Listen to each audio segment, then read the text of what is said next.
নমস্কার বন্ধুরা, স্বাগতম তোমাদেরকে একটি নতুন ভিডিওতে। তো বেশ অনেকদিন আগে আমরা একটি অন্নপ্রাশন বাড়িতে গিয়েছিলাম, তো সেখানে কি কি খেয়েছিলাম তারই মেনুটা আজকে তোমাদের সাথে শেয়ার করব।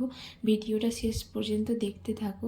তো এখানে দেখো আমরা খেতে বসে পড়েছি সবাই মিলে।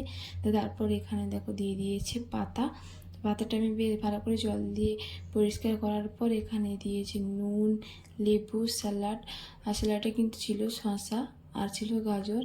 তারপর দিয়েছে দেখো বাদাম দিয়ে আলু ভাজা, আর এখানে দিয়ে দিয়েছে সসের পর দিয়েছে দেখো গরম গরম ঝুরঝুরে ফ্রাইড রাইস, আর তার সাথে চানা মশলা। আর এতে কিন্তু পনির ছিল, আর তার জন্য খেতে দারুণ লেগেছে। এমনিতেও আমার এটা খেতে খুব ভালোই লাগে। আর তারপর এখানে দিয়ে দিয়েছে দেখো সাদা ভাত, তার উপর দিয়ে দিয়েছি মুগের ডাল। আর এখানে দেখো দিয়ে দিয়েছি একটা পাঁচমিশালি সবজি। আর এইগুলো কিন্তু খেতে হেভি হয়েছিল, আমি তো খুব তৃপ্তি করে খেয়েছি। তারপরে আজকে দিয়ে দিয়েছে চিকেন। আর চিকেনটা কিন্তু প্রচণ্ড সফট হয়েছিল, খুব ভালো সিদ্ধ হয়েছিল। এই দেখো তোমরা দেখতেই পাচ্ছ, খুব সুন্দর হয়েছিল। তারপর এখানে দিয়ে দিয়েছে দেখো চাটনি।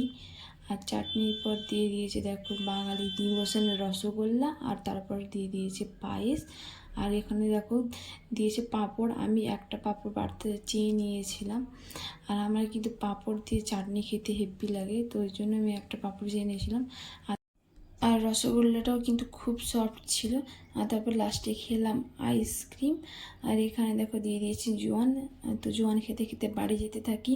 তোমাদের ভিডিওটা ভালো লাগলে like, comment, share and subscribe করে দিও। বাই, ভালো থেকো।